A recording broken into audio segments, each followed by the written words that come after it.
Welcome to today's Explainer. We're jumping right in today to demystify the hidden psychological forces that shape literally every single decision we make.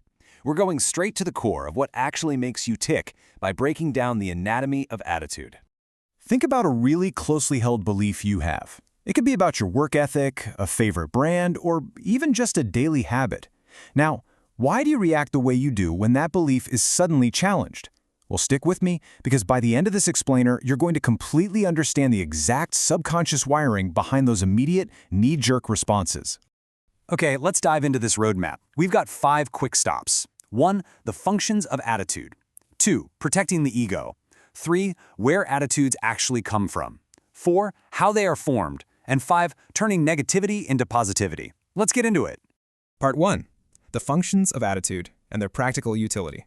So psychologist Daniel Katz proposed a really fascinating framework. He showed that our attitudes aren't just random, fleeting feelings. No, they're actually highly evolved tools. He broke it down into 4 functions. First up is the knowledge function, which basically makes the chaotic world a bit more predictable for us. Second is the utility, or adaptive function. This literally drives our survival by helping us seek out rewards and avoid punishments. Third is ego defense, which is all about protecting our self-esteem. And finally, the fourth is value expression, and this one allows us to outwardly broadcast our core beliefs so we can go out and find our tribe. Now, what's really interesting here is how this frames attitudes as a heuristic. If you're not familiar, a heuristic is basically an immediate cognitive shortcut. Think about it. Instead of pausing to overanalyze every single new situation you encounter, your brain uses an already established attitude to fast-track your decisions. It's like a mental cheat code that helps you navigate complex daily problems without totally frying your cognitive load. Moving right along to part 2, protecting the ego. This is all about how attitudes act as psychological armor. You see, one of the main functions of an attitude is to fiercely protect our self-esteem and help us avoid depression.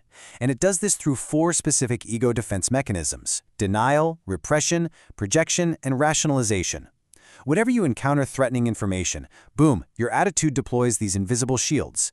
You might deny reality entirely, repress the discomfort so you don't have to feel it, project your own insecurities onto someone else. Or, and we've all done this one, rationalize a poor decision. It's like trying to convince yourself, I didn't even want that job anyway, purely to avoid the sting of failure. All right, part 3, where attitudes come from. Let's look at the roots.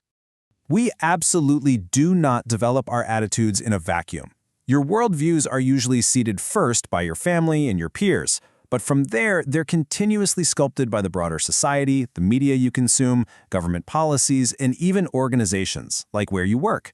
Every single one of these external factors constantly feeds your data that constructs and reinforces your baseline attitudes. Let's move on and see how this builds in part 4, how attitudes are formed. So, psychologically speaking, there are 2 major procedures for how an attitude is mechanically wired right into your brain. First up is Pavlovian classical conditioning. A prime example here is learning societal roles. Like learning to be a boy or a girl, based purely on repeated early associations. Then, on the other side, we have operant conditioning, which is completely reliant on direct reinforcement or punishment. It's simple, really. If you express an attitude and you get a reward, that attitude strengthens. But if you get punished for it, you drop it pretty fast. Now, beyond just conditioning, our attitudes are also built through direct instruction. For example, internalizing a really strict rule, like forcing yourself to wake up at 5 a.m., mechanically constructs a highly disciplined attitude towards your mornings. On top of that, human nature dictates something called the satisfaction of wants. We automatically, almost instinctively, develop favorable attitudes towards people and objects that satisfy our needs, and we reject the ones that don't. When you break it down, it's a highly mechanical construction based purely on utility. This brings us to part 5, and this is the really empowering part, turning negativity to positivity. So the crucial point here is that once you finally understand the actual anatomy of your attitude, the fact that it's just a heuristic shortcut, an ego protector, and a byproduct of conditioning, you can actually take the wheel.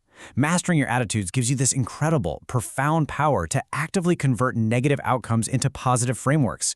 It literally allows you to dictate your own mental shortcuts and fundamentally reframe what failure looks like.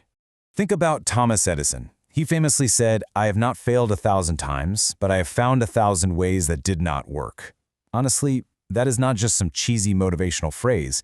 It is a very consciously constructed attitude. Edison literally used a cognitive heuristic to completely bypass the ego defense of depression. He just reframed a negative outcome into a positive data point. It's a real game changer. So now that you know the hidden, mechanical wiring of your own mind, how are you going to consciously wire your mindset starting today?